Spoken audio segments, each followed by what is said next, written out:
Today, we're battling for love.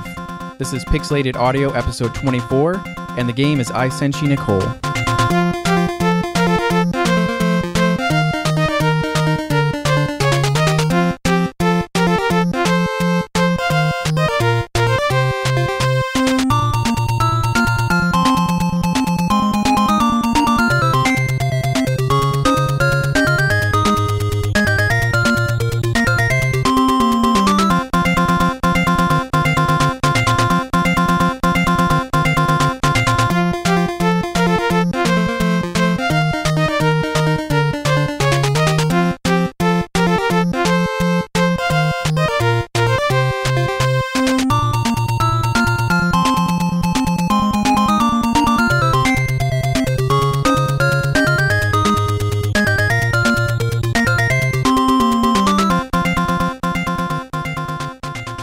Thanks for tuning in to Pixelated Audio, your bi-weekly retro video game music podcast. I'm Brian. And I'm James.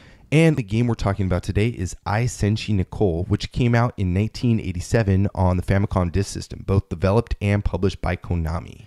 And the track that brought us in was Fighting Nicole's Soldier of Love. Awesome track to start off the show with, and this is the theme music for Stage 1 and Stage 4. I think it was really awesome. Yeah, it really is super adventurous and gets you kind of pumped. It's got this cool driving beat, and it's just, you really get like excited to get going. Yeah, it's a very motivating track, I think. Right. And what I like about it a lot is those octaves in the beginning, that dun da da da da dun da da, and then it goes straight into the trumpet. And that trumpet is so rad. That sound is so cool. And we owe thanks to the Famicom Disk System for that. So definitely a very awesome track and very well put together. But we'll talk about the Famicom Disk System add-on a little bit later.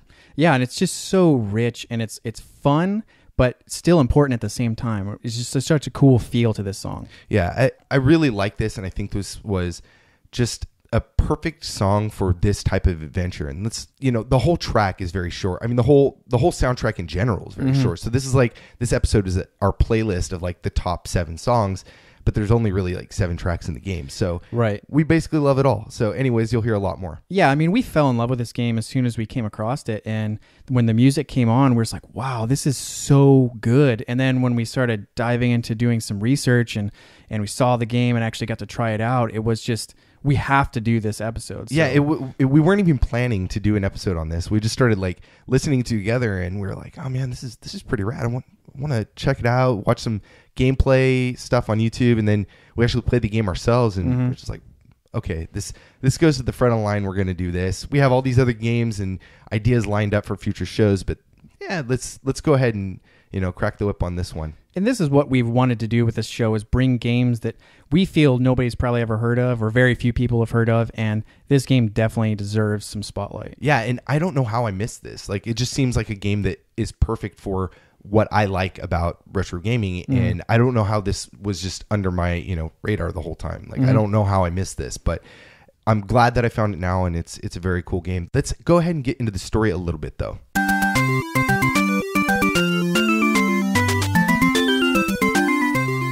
This story follows a man named Nicole, whose love Stella has been stolen while both of them were out on a romantic walk. And in classic fashion, Nicole sets out on a journey to take on an entire alien race to get her back.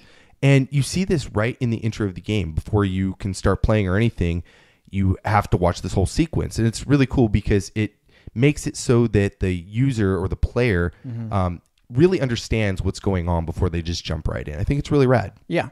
And once this cutscene's over, it jumps right into the gameplay, which is a top-down action-adventure game with large maze-like levels. And in each level, you collect 3 different diamonds per level to power up your hovercraft to reach the next one. Right. There's puzzles, switches, enemies, bosses, all standing in Nicole's way. It reminds me a lot of Blaster Master during the time that you control Jason, in the top-down perspective levels, not, the tank parts, obviously. Right. And for me, it reminds me a lot of the NES Zelda because of that dungeon-style layout. Totally. And, and also you use upgrades not only to increase your power and defense, but those also unlock new areas. Right. And the controls are super tight in this game. You get this really responsive 8-way directional movement. I really liked playing it on even a, D-pad because I felt that it, no matter which way I went, it just felt very organic to Yeah, me. it gave you a good sense of control. Yeah, and the handling for jumping and stuff is very, very tight as well. The mechanics overall are just very, very honed. And most of the enemies in the game aren't really that difficult, but it requires a lot of timing and, patience to kind of figure things out. And like a lot of Konami games too, there's all these very difficult bosses, but they're really only tricky in the beginning because after you kind of figure out their patterns and stuff, they become a lot easier and very, very simple to kill, actually. So Right, and I think that actually keeps you really engaged and keeps you playing to kind of learn their patterns and get a little further. Yeah, sometimes it's simple muscle memory, and sometimes it's a little bit more strategic, and I think this kind of uses a little bit of both. Right. All right, let's get into another track. We have lined up Search for the Crystal Diamond, which is stage 3 and 5, and we think you're really going to like it.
Oh, what a great track. That was Search for the Crystal Diamond, both stage 3 and 5, composed by Tonma-kun no Papa from the Konami Kukeiha Club. What an awesome track. Like, Yeah, super, right? it's super exciting. It has a little bit of a darker feel, a little more urgent. Still fun. Like a menacing kind of yeah, feel to it has menacing. Yeah. That's a good way to put it. Yeah, I think this is an awesome other adventuring track, and I think all the tracks in this game are just very, very... It has this just progressive tone to it the whole time. I think it's really awesome. I love the grace notes they get thrown in. You can only hear it, very... It's very, very subtle, and it's like between those the trumpet sounding or the brass sound, and it's just this little tiny grace note that plays right before. I mean, you listening, rewind it and listen to it. You'll know exactly what I'm talking about. It's so subtle, but it's so rad. I think once you pointed it out to me, I was just like, oh yeah, it's cool. It's like this little accent right before like the little keys and stuff are playing. I was like, that's so cool. Like I missed it, and then you pointed it out, and I was like, oh, once you pointed it out, I could not hear it. Yeah, you can't not hear it anymore. Yeah. It's really cool. I think it's a very cool track. It's one of my top 7 favorite tracks. Anyways, it's really cool. I mean, in like the first track, this one is still so rich. There's so many sounds going on, but they don't really compete. They all work together, and it's just such a great track. Yeah, it's only a minute or so, but we threw in an extra loop, give you a little bit more time to kind of digest everything and listen to it. It's a very cool track though. I like it a lot. So the composer that you mentioned, Tonma-kun no Papa, which is obviously an alias, we couldn't find a lot on this composer. Right. The only games we could see linked to them is Castlevania and Castlevania 2 for the Sharp X68000, and we're not even really 100% sure on that. Yeah, it's kind of like one of those gray areas, like there's some verified sources out there, but it's still kind of until there's 100% concrete proof, I don't want to, be on the show and say like this is 100% the composer, Right. So, I mean, it's hard when all you have to work with is just aliases, and we're seeing that as a kind of a running theme with video games, is that sometimes it's really hard to track down who did this amazing stuff to give them the credit they deserve. Yeah, nobody really knows much about this guy or girl, but I think it's a female. And some people keep calling it a guy, but I really think it's a female. I could be wrong, but when I was reading on some Japanese sites, I found in several different places that they say the composer resigned from Konami because of marriage. But they kept using the word kotobuki taisha, which is usually used with women. It's when, people get married and the woman usually quits the company. I mean, this isn't always the case, but the woman quits the company to be a at-home mom or stay-home wife or whatever, homemaker. Yeah. And this term, like I said, is usually used for women. So it's that's my best guess. Yeah, that's an interesting little catch there. So a little detective work, and yeah, I mean, I don't know. I think that if that's the case, then that could be. But she and I'm going to use she. So she was actually a brief member of the Konami Kukeha Club, which is just another cool label for Konami's sound team. And I mean, it's a huge list of amazing composers. Composers like Miki Higashino and Michiru Yamane. Yeah, there's Akira Yamaoka and Harumi Ueko. I mean, the list goes on. There's 60 odd plus people that have either joined and left or that are still part of the sound team. But this is not to be confused with the Kukeha Club, which is the in-house band that does all the album releases and stuff like that. There is a distinction, even though they're just about the exact same name. Yeah. But it's really cool. And I think the soundtrack is just very, very well done. And a lot of it goes to that Famicom Disk System extra add-on. So let's talk about the sound in this a little bit. Yeah, the Famicom Disk System is really unique in the sound department, which makes it an even bigger shame that it never came here. Yeah, it's too bad. It's one more thing that I would have been collecting as a kid. Yeah. Anyways, it's got the Ricoh RP2C33, which is an ASIC chip, and its primary role was the disk controller for the floppy drive, but it also includes some extra sound hardware, which is used in most of the Disk System games. And it gives it basically just an extra channel of basic wavetables. It's just like adding one more channel adds so much complexity to the sound. Or at least it can if the composer makes good use of it, which Tonma-kun no Papa does. Yeah, I agree. And as we've come to expect, Konami has incredible music. Right. And for this game, they really utilize that Famicom Disk System extra sound channel to create a really catchy and melodic soundtrack that's a little less dramatic and more lighthearted than most Konami games. I think you put that very well. Thanks. And before we move on, can you play some of those examples you played for me a little while back that shows what it sounds like without that add-on? Oh, the one with basically all the channels off and just the Famicom Disk System wavetable? Yeah, so the listeners can hear like how much of a difference it makes. Yeah, so let's see. What track? We played the first track, so let's start with that one. Yeah. So this is Fighting Nicole, Soldier of Love, stage 1 and 4. We played this already, but this is the track without the extra add-on.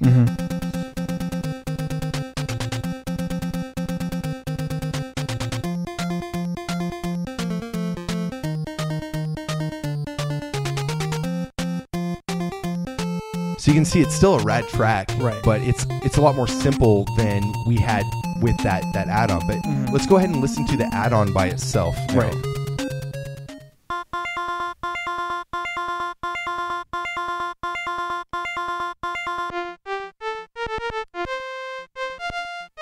It's so cool. Isn't that trumpet rad? Yeah, and you can really hear how they work together to make this awesome sound that we said is so rich and deep, and now you can see why. Yeah. So let's put all the channels together so everyone can hear it all together again and kind of appreciate it. Yeah, that sounds good. Here, let me cue it up.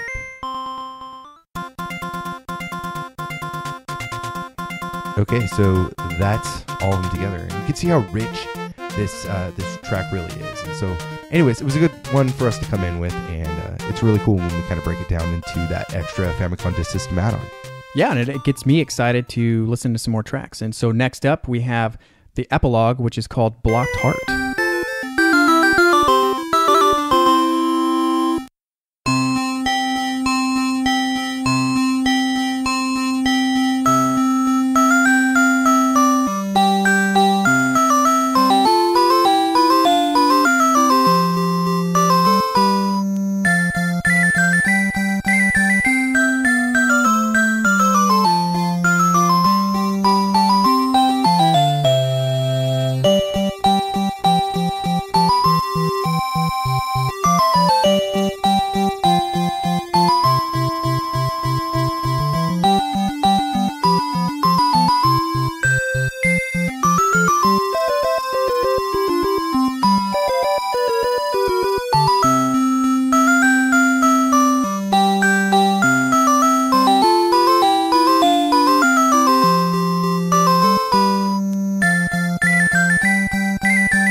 And that was Blocked Heart, composed by Tonma-kun no Papa for Ai Senshi Nicol on the Famicom Disk System. Very cool. Very different from the last track. This one is very happy and very regal, kind of like feels like you're in a castle or a kingdom. But it's very cool. Like even though it's much higher in that register, very happy sounding, it's still very detailed. There's a lot of little notes, a lot of little accents, things like that. It has that really celebration feel to it, right? And it's got this kind of church vibe. Mm-hmm. I think at the same time, this was meant to be played, like if it were on an instrument, meant to be played on the piano, and probably piano by itself with maybe like a string bass or something. It has that feeling to me, and I think it's really cool. It's simple and beautiful. Yeah, and at the same time, if you listen to it kind of out of context, it sounds like it could be like a kid's like Playmobil kind of. Oh yeah, it's like a mobile yeah. sound or whatever, and it's kind of chirpy, and I want to say like a children's song. It really feels that way, but at the same time, what they were doing and what they were producing for the context of the game, I think it's significant. It's a good track. Yeah, it makes sense for an epilogue. A lot of games, they have happy endings and things like that, so you want to have a happy feel type thing. So. Yeah, and we kind of played this song, towards the middle of the show rather than, at the end, because it does have kind of it's very different than everything else. So we kind of figured that throwing that in there would be a good idea. Yeah. So after hearing this track, I think it's pretty clear that this is a mission of love. And Konami has decided to put a message at the end of the game during the credits. And do you want to read it? Sure. All right. Nicole and Stella, you were destined to be together. His love for... Wait. Let's do this justice, actually. And let's play the track like as you're reading it. All right. You're going to have to be a little more dramatic, though. Yeah. This time. I'll turn it up a little bit. All right. Hang on. Let me start this. Let me cue it back up here.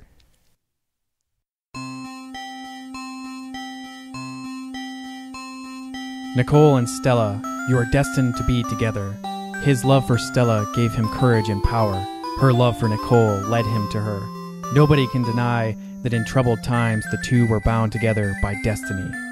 Wicked power can never destroy their love. May their life be happy and full of love, and may their love last forever. Konami. That's awesome. The game never came out in the US or Europe, and it's all in English. Yeah, that was one thing that really kind of threw me off, is that it's all in English except for the logo of the game. Yeah, you have to save those for your wedding vows. Yeah, just copy it straight out of like. Nice. Yeah. Hey, where'd you get these? Oh, Ai Senshi Nicol. Yeah, Famicom Disk System, 1987. Yeah, I'll just replace the names, and it'll be like, wow, that was beautiful. And I'm like, well, I can thank Konami for that. Thank Konami. That's pretty funny that it comes in like Konami really tried hard to get that level of romance thrown in there. Even though the game, when I'm playing it, I don't think there's nothing romantic about it. It feels like a regular game other than the little bits of romance that they throw in cutscenes and stuff like that. But they definitely did put a lot of effort into this game, and I would have expected that they would have made a sequel or something. Like it would come here, or they would have really put a little bit of like more effort into marketing this game. Yeah, for sure. I mean, it was big in Japan, and a lot of people know this game, and there were a lot of reviews saying that, it's a stellar game. A lot of people wanted to know about the composer, and I mean, when I was looking it up anyway, but yeah, maybe that's why, because people want to know what you can't find out or what nobody wants to tell them. So anyways, so let's get into the gameplay a little bit. Even though we've talked about it, there are some more elements to it, like different items that you can get. So yeah, so there's different items that you can power up 3 times. So you pick up different, certain items, and it eventually adds to your different powers. Just like kind of in Bomberman, where you can get multiple bombs or extra, firepower or kicking abilities. It kind of has that feel to me in Ai Senshi Nicol. And the levels can go up to 3 times until you hit the max. And there's things like cannon shot, firing, different firing speed, extending shots, so your shots go further, and also power shoes, which remind me a lot of Bomberman. Right. But instead of rollerblades, you just run faster. Yeah. I mean, there's some other items too, like a Cosmo Ball, some Astro Wear, Astro Pants. Astro Pants. Yeah. And I got such a cool few pairs of Astro Pants. Yeah, I want some of them. Yeah. There's energy tanks, an energy apple, and one of the coolest things is Konami Man. This is really interesting. I think if you hit like 10,000 points, Konami Man appears, and you get like this kind of life thing if you catch him, like a free life. Yeah. It's pretty rad. I'm pretty familiar with Konami Man from WiiWire World and the Goonies 2.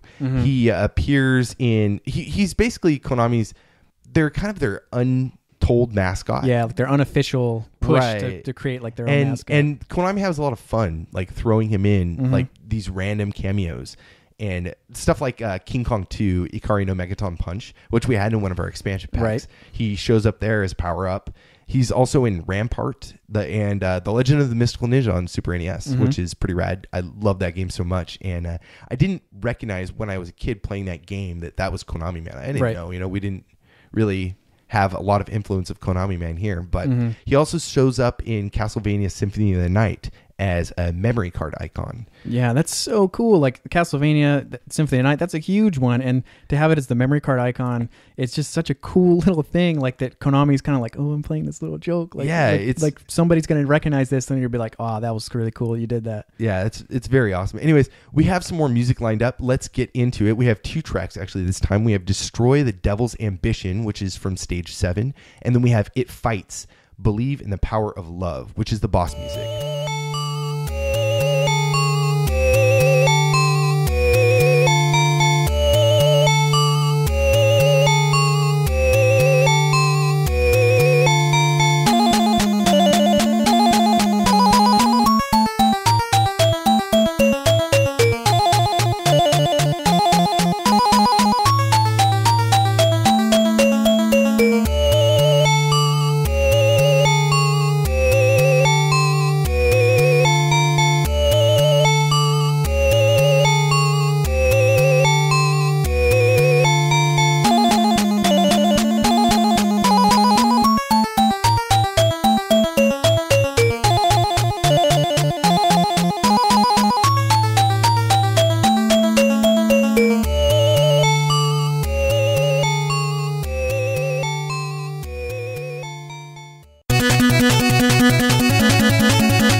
That was Destroy the Devil's Ambition and It Fights, Believe in the Power of Love, composed by Tonma-kun no Papa for Ai Senshi Nicol. Awesome tracks. Both of them are very, very cool. I love that labyrinth kind of deep dungeon crawling feel for Destroy the Devil's Ambition. I think that was really, really cool. It had this kind of this dark kind of like dungeon crawling feel to me. I it's hard to explain. It just has this darkness to it. Yeah, I think you kind of hit it on the mark. It's very creepy and it has a very heavy, dark tone to it compared to some of the other tracks we've heard, especially playing this one directly after the epilogue. So right. It's like the biggest contrast you can get. But I think that's good to kind of see the range that this game is going for as far as sound and the emotion that's attached to those sounds. So. Right. And it has these very long drawn out notes, and then it goes into these kind of little fluttery parts. And I think that's really what makes this track interesting to listen to, rather than just, if it were those long parts the whole way through, it might be a little bit dull. But I think that this gives it a little bit more of face value. Yeah, it's got like a slinking feel to it. And it's really cool. It Fights, Believe in the Power of Love, boss track. I think this is awesome. Yeah. Very cool. It's very menacing, very another kind of dark track, but at the same time it's very action based. Right. I think this is probably one of my favorite tracks so far, and it's like it's so fast paced and really amazing, and it to me it made me feel like these boss fights are super important. Like, not only if you die, Stella's probably going to die, and it's like the impact of the level or the boss fight is just ramped up so far. And I mean, I could just imagine just starting to just sweat profusely while playing this. It's like, it's just so cool. Right. It's, I hate to kind of, back to the Legend of Zelda reference that we, that you were saying earlier with this game and how it reminds you of that. But this music kind of reminds me of like going from the dungeon in like a Zelda title or NES Zelda, and then going straight into the boss. And it has that it has that feel to me, and I think that the game kind of plays like that a little bit. So, yeah, I could see that. Like the overworld music is kind of more happy adventurous. You get into the dungeons, it's a little creepier, and then the boss fights are just like all out. Yeah, no, it's really cool stuff. And I think that like you were saying, the diversity that it shows with these tracks versus the very action progressive moving stuff that we played earlier shows that diversity that's really important in this game. And I think it's really cool. But let's go back into the gameplay a little bit more and talk about the graphics, because it's a beautiful game. Yeah, I mean it's super beautiful. It's got some really cool stuff, a great color palette.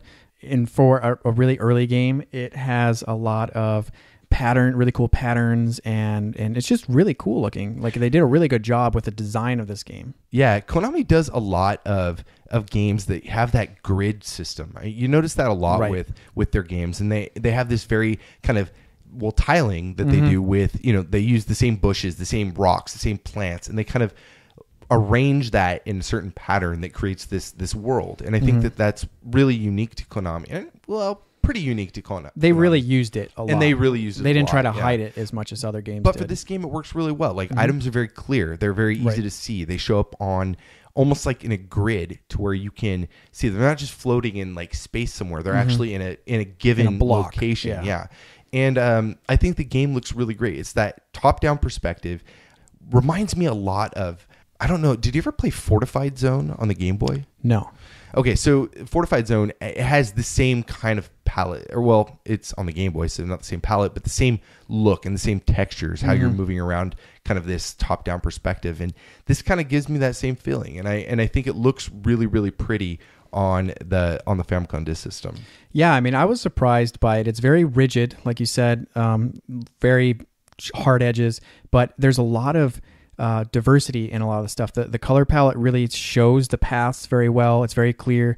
We mentioned how the controls are really good and the jumping mechanics are really good for a top-down, and I think that grid system really helps make it clear, like I just need to go forward and over at the same time. I was just going to bring that up too, because the control system is very tight, but at the same time it works well with the design and layout of the game, because let's say there is a moving block that you have to jump on, and if you've played the game, if you do play the game, there's a good chance that you will fall at one point into the pit, and you'll kind of spiral down into this abyss.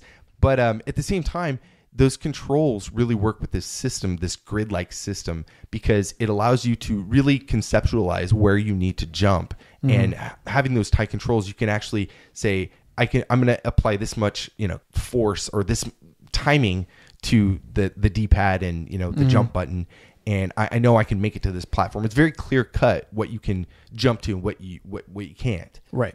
And one of the things that I was really surprised about when I first saw it is that since it has that top-down perspective, it could run the risk of feeling very flat.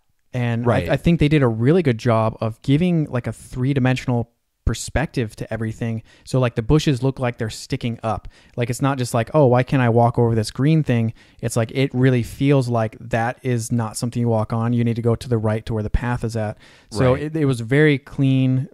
Like they add a perspective to the sprite work. Right. Yeah. And they fit that into the tiling. And one of the things I want to bring up is that in the boss fights, there's like, oh, I'm glad you're going to bring up the boss fights, because I was going to if you weren't. Oh, okay. I think the bosses are very, very cool. Go ahead. Yeah, like we mentioned, they're like great sprite work, beautiful, no flicker and stuff like that. But one of the cool things that I really saw that I liked that was a nice touch is that there's like this black floor. It's very gridded, like we had said. There's very clear tiles, but there's like all these little sparkles on the black, which to me made it feel like I'm on a glass floor looking at space, which I thought was just so cool, because then it just added this whole idea that like you could fall like into this vastness or something. It's very cool. Yeah, and I mean these alien bosses that you fight too, they're so detailed. The sprites are huge. Like it reminds me of like almost, I want to say like a Dragon Quest kind of monster battle, or like a Punch Out.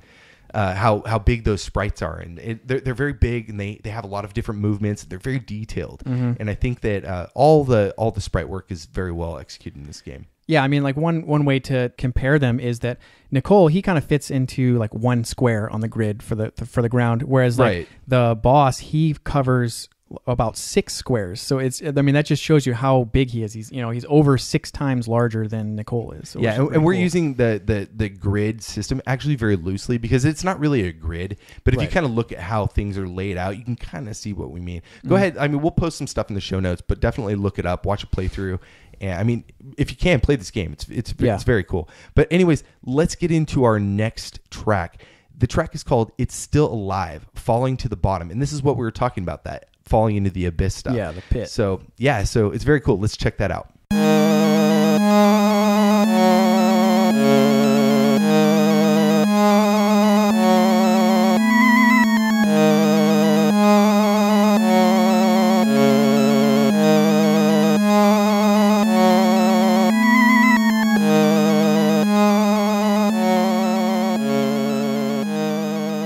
That was "It's Still Alive," falling to the bottom, which is a very short track. It's got that really kind of an uneasy feeling, like I want to get out of here type thing. Again, that's when you're falling into the abyss. Basically, any pit that you fall into in the game, you get this weird spiraling down sequence, you know, on the screen, and then you land in this kind of like lava area, basically.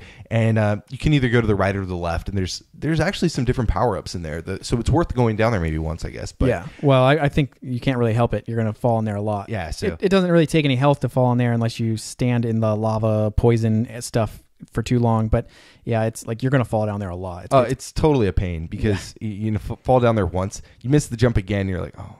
Yeah, I gotta go all the way back. Yeah, you get bumped and like you fall down there, and it's like, oh man. Like for me, it happened a lot. Yeah, it is a cool little track. It's got that dungeon kind of crawling feeling again. Yeah, I definitely want to get out of here. But the game itself, excellent game. Let's talk about the reception a little bit. Yeah, I mean, I'm not sure how it was perceived when the game first came out, but places like GameFAQs.com and stuff give it a 4 out of 5, and it's actually listed as the number 10 best Famicom Disk System game overall. Yeah, from all users. Yeah, so I mean that's pretty good. The tracks in this game were actually included in the Famicom Music Memorial Best Volume 3, released in 1991. And the soundtrack has 34 different tracks in total. And this ranges from Akumajo Special, Boku Dracula-kun, which is Demon Castle Special, I'm Kid Dracula, Ai Senshi Nicol, obviously, YY World 2, SOS, and Parsley Castle. And it was composed by the Konami Kukeiha Club. When I was in Japan recently, I looked for this album, but in my limited time for game soundtrack, discovery and searching, I couldn't find it. But I did find Volume 2, but not Volume 3. Yeah, I mean, that would have been a really cool find. Yeah, especially, to have for this episode, we could have or even rocked out. Just to throw into, the game collection. Game music collection. But I did find Ai Senshi Nicol, though, the actual cartridge for that. I did see that, yeah. So that was cool. But yeah, no, I think that the game itself is definitely worth playing. Yeah, you would agree with totally. me on that? Yeah. So pick it up, play it. It's fun. It's short. I think I saw somebody play through it in like an hour and a half, maybe. But that's definitely after you figure out what's going on. Like, I mean, right. Once again, to kind of bring up that Zelda thing, it's like once you know what's going on, you can figure it out. But it's going to take you a while. You're going to die, get a little bit further, figure something out, and die. I mean, it's very like puzzle maze based, right? Like, and it's very open world. Well, okay, when I say open world, I mean it's non-linear. Yeah, it's not like you know to go to the next location. You kind of have to search around for it and guess. Yeah. There's no like when you first turn on the game and you're walking around, you have options. You can go up, left. It's kind of like Zelda in that sense, to where it's like, well, I'm just gonna kind of go until see what I find until I hit a roadblock. So I think it's really cool. Definitely a game that you shouldn't miss. We have one more track to play. This is our last track from the game. This is called "Advancing Nicol, Take Back the Steel," and this is from Stage 2 and Stage 6.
That was Advancing Nicole, Take Back the Steel, composed by Tonma-kun no Papa for Ai Senshi Nicol. Man, what an awesome track. That's definitely my favorite. Super good. My favorite in this game. I think it's so fun and so progressive, like the earlier tracks that we were playing. And there's just something about it. Like, I love those scales that kind of, they start in the low end, and they kind of, before the scale finishes, they kind of switch halfway, and then the scale finishes in like the high end, those high registers. And I think it's just so fun. It's a really cool track, and it just pumps me up. This is what I love about video game music. This is what I love about retro video games. Right. And the gameplay and everything just really go hand in hand with this track. Yeah, I mean, this is a track that really is another great example for the add-on for the Famicom Disk System to just show that it's all these awesome notes going on, such cool stuff.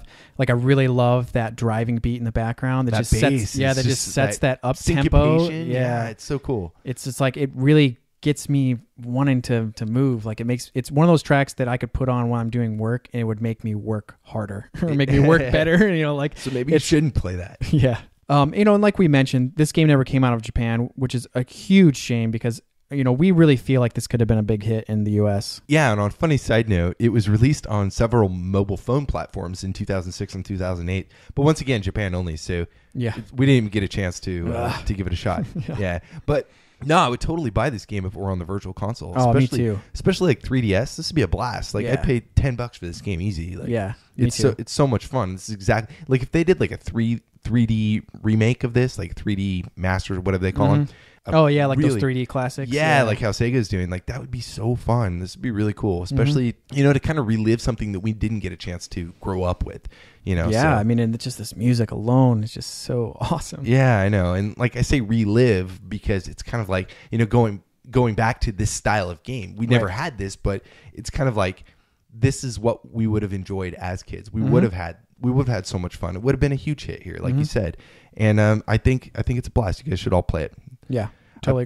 I should probably stop saying that because I've said it like 30 times now. Yeah. But you guys should definitely go. I mean, you can't say it enough. Like, this is a game that most people here probably have never heard of, and even though Japan they appreciate it and they liked it, like, we didn't really get that chance here, and so we wanted to bring it to you guys so that someone can come look this up, or even if it's just looking up a playthrough online, like, it's worth it. It's so good. Right. So today we covered Ai Senshi Nicol on the Famicom Disk System. If you want to know more about the show, you can check us out online at pixelatedaudio.com for our show notes and track lists.